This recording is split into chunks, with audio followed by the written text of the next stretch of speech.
Caríssimos irmãos e irmãs, na aclamação do Evangelho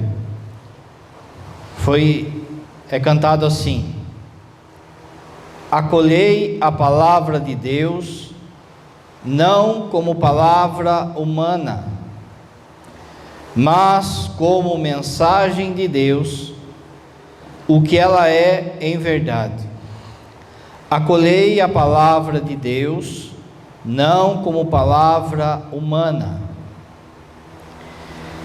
A pergunta é então, por que nós, enquanto mundo, sociedade, a gente mudou a palavra de Deus? Será que existe alguém aqui que pode mudar a palavra de Deus? Vocês podem? O diácono? Eu, o compadre? O bispo? O papa? Mas por que as pessoas mudaram a palavra de Deus? Porque não querem mais Deus, porque fizeram de si mesmo o próprio Deus. Se você pegar e ver os 10 mandamentos que saíram da boca de Deus, muita gente mudou. Por exemplo, você sabe que tem lá que você precisa guardar domingos e dias de festa de guarda, não é assim o mandamento? Mas tem gente que fala assim: não precisa ir na igreja, eu rezo direto com Deus. Então ele mudou o mandamento. O outro fala assim: não, esse negócio de fofoca, não é que eu fofoque, eu só comento, é comentário, eu não estou falando mal do outro. O outro fala assim: viu, esse negócio de desejar a mulher do próximo, mas veja, as mulheres saem quase peladas na rua, então o que aguenta? A gente mudou os 10 mandamentos, mas como você viu aqui, ninguém pode mudar a palavra de Deus. A palavra de Deus não é humana. Quando Deus fala, aquilo permanece para sempre. Deus não muda. Ninguém pode, por exemplo, se esquecer, por exemplo, que o primeiro mandamento é amar a Deus sobre todas as coisas. Mas a gente muda quando a gente ama o dinheiro, a droga, as pessoas, um time de futebol, no lugar de Deus. Esse evangelho, ele fala de algo que o mundo tem mudado. Esse evangelho de hoje toca num assunto que o mundo mudou e não tem dado importância. E nós, que crescemos nesse meio dessa tempestade, por muitas vezes a gente acha também que não tem nada a ver. Talvez a gente não levante bandeira, a gente não brigue por isso, mas na nossa cabeça está que não é tão pecado assim.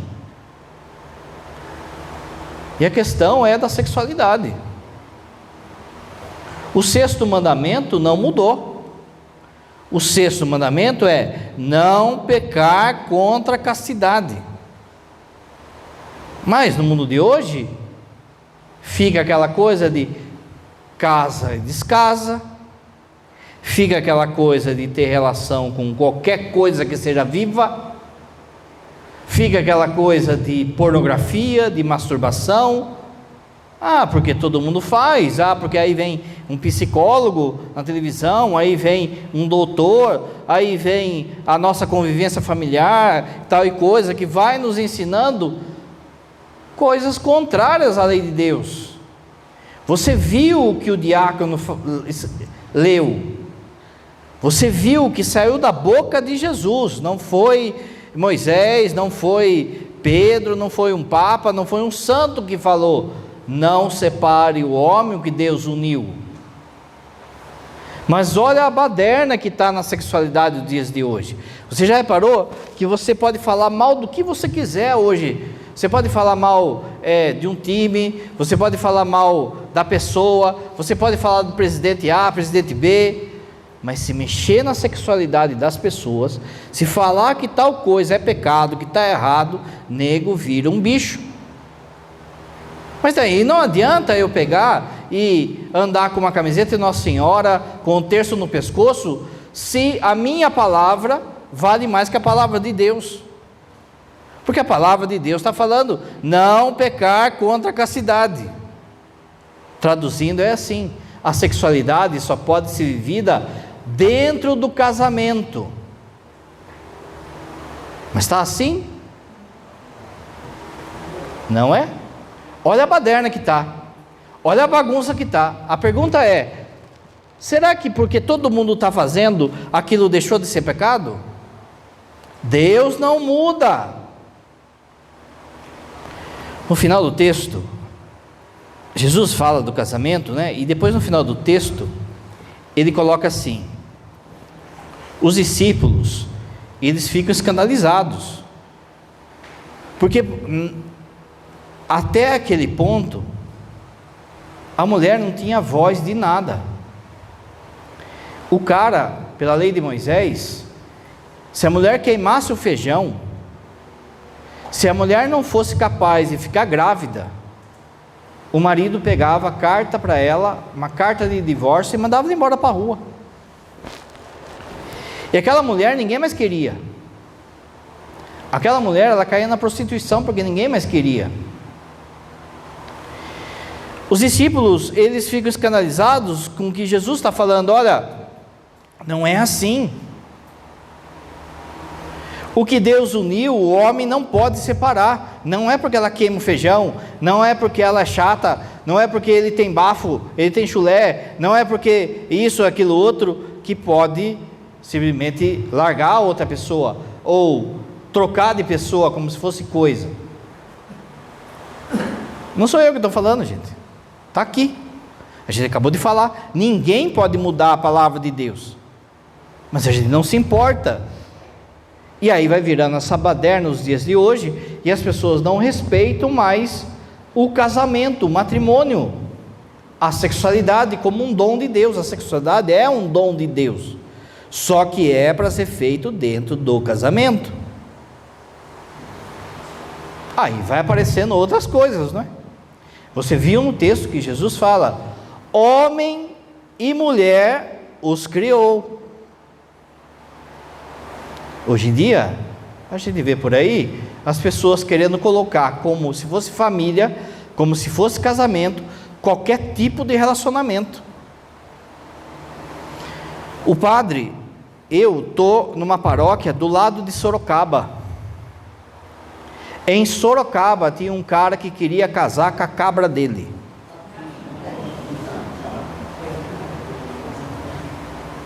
Outro dia, eu vi um vídeo em Recife, a menina andando no shopping e outra menina de 4, vestida de cachorro, andando igual cachorro.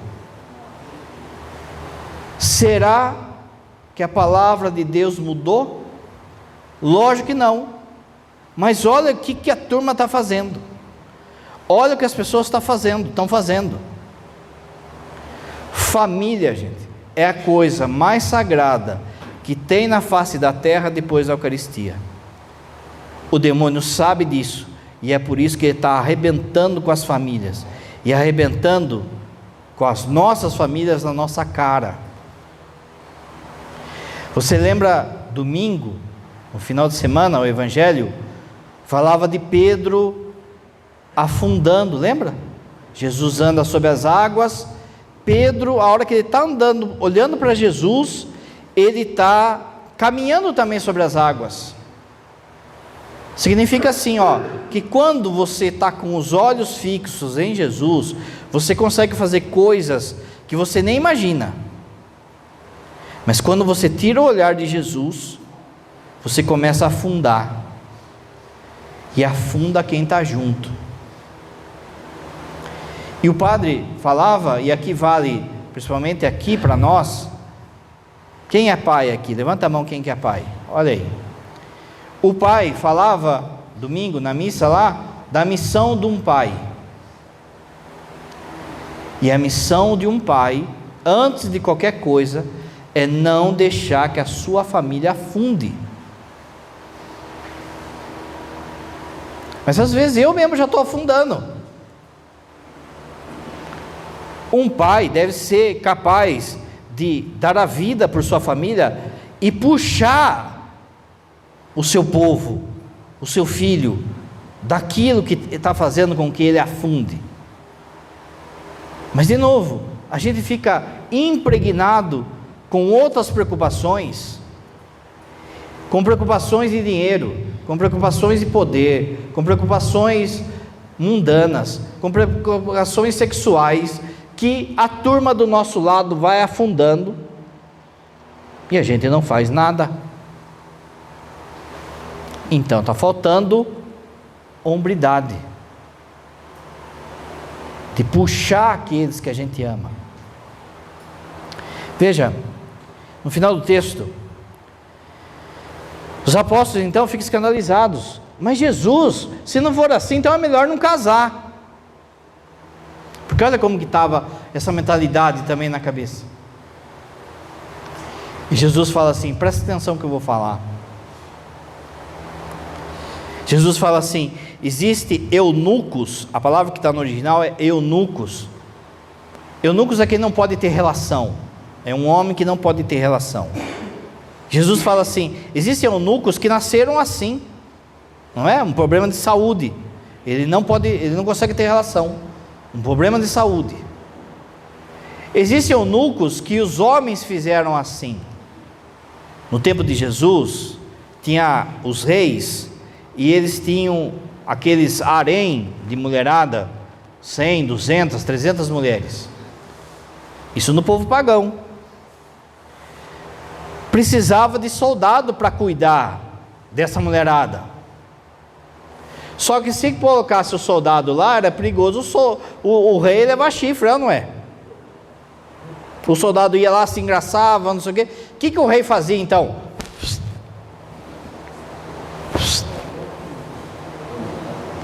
Cortava o cara, castrava o cara. Existem eunucos que os homens fizeram assim. Agora que vem, e existem eunucos, aqueles que se guardam por causa do reino dos céus.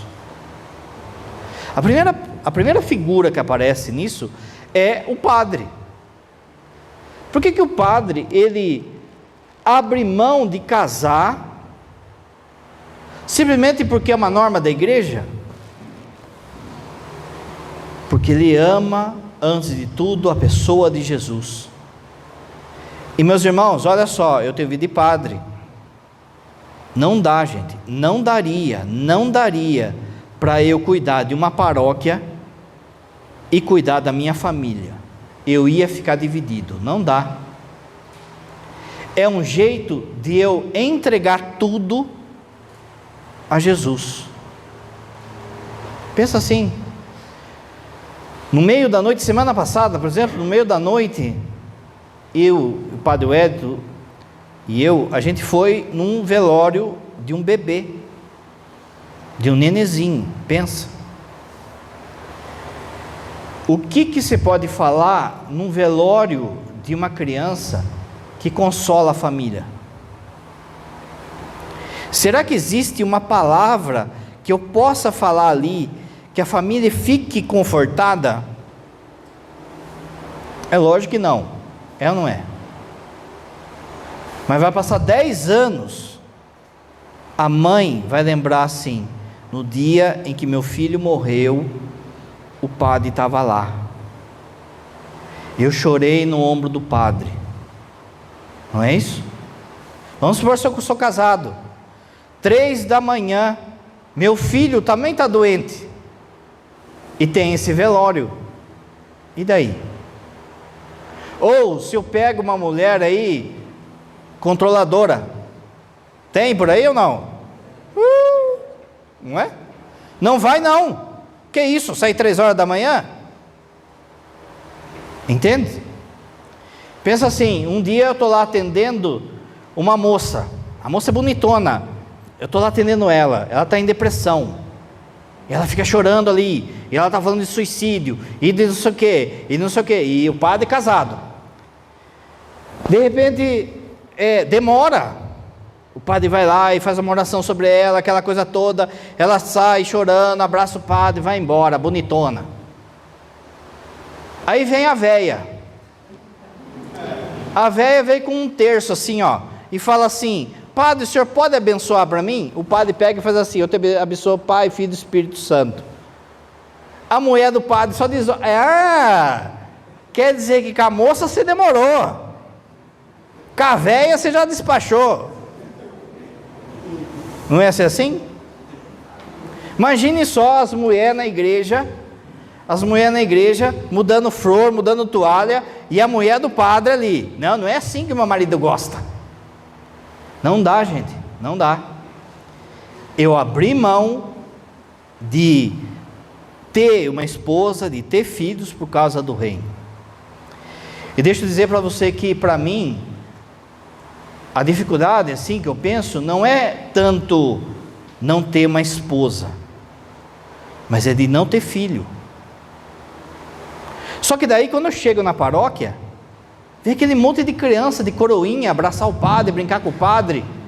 Deus supre isso, entende? E ao mesmo tempo eu penso assim: enquanto é criança é da hora, né? Depois que cresce, fica adolescente, é um B.O., né, não é?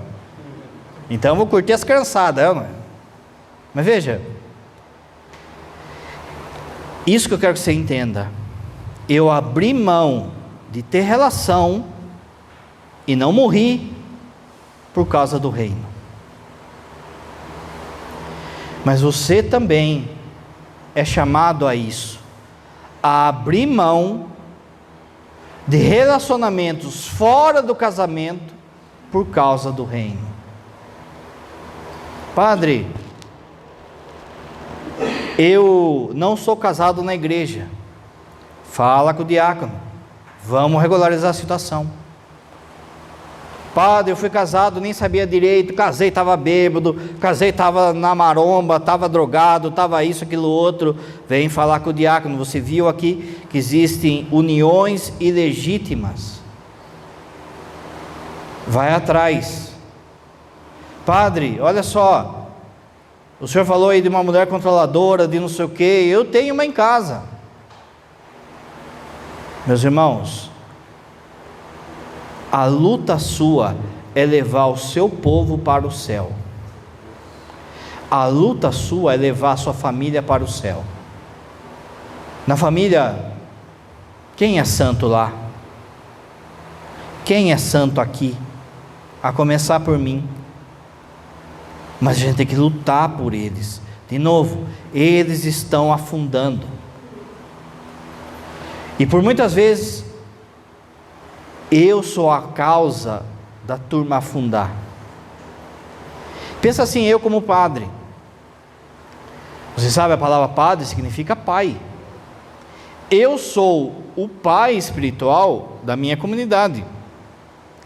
Paróquia Sagrada Família. Como é que eu me salvo? Salvando os meus filhos, a minha paróquia, é ou não é? Quanto mais eu salvar a turma, mais eu me salvo. Como é que você, como pai e esposo, se salva? Salvando eles. Mas para salvar eles, você tem que estar bem. Você tem que estar em Cristo.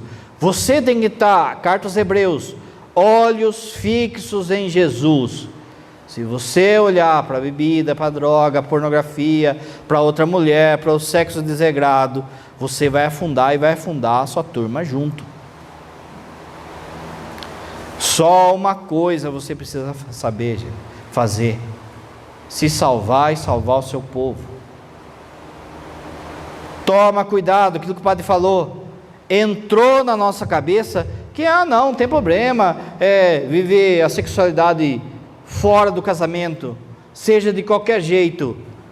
Meus irmãos, foi a primeira coisa que o padre falou: ninguém pode mudar a palavra de Deus. A palavra de Deus não mudou. A palavra de Deus diz: não pecarás contra a castidade. A palavra de Deus diz: o homem não separa o que Deus uniu. A palavra de Deus diz: homem e mulher os criou. Aí cada um decide e arca com a responsabilidade diante de Deus. Para terminar, no livro de Isaías, o padre sempre fala disso. O livro de Isaías fala que haverá, no dia do nosso juízo, o primeiro que vai ser chamado será o Pai. E Deus vai perguntar: cadê o povo que eu te dei? Isaías, profeta, tem moral, responde assim: eis-me aqui com a esposa e os filhos que o Senhor me deu. Essa resposta você tem que dar nessa hora. Você se lembra quando Caim matou Abel, lembra? Lá no comecinho do Gênesis. Deus pergunta para Caim: o que você fez do seu irmão? Deus vai perguntar para mim: Padre Enéas, o que você fez dos paroquianos que eu te dei? Ah, mas Senhor, mas tinha um que era chato. Ah, mas tinha um que aprontava. Ah, mas tinha um que... O que você fez dos filhos que eu te dei? Mas Deus vai te chamar também. E aí, se você tiver sido homem de verdade, você vai chegar e vai falar assim: Senhor, eu dei a minha vida por eles. Só isso que tem que fazer. Toma cuidado, o 6º mandamento não caiu. Para ficar claro do que o padre falou: qualquer tipo de pecado sexual fora do casamento é pecado grave. Fez, tem que confessar urgente.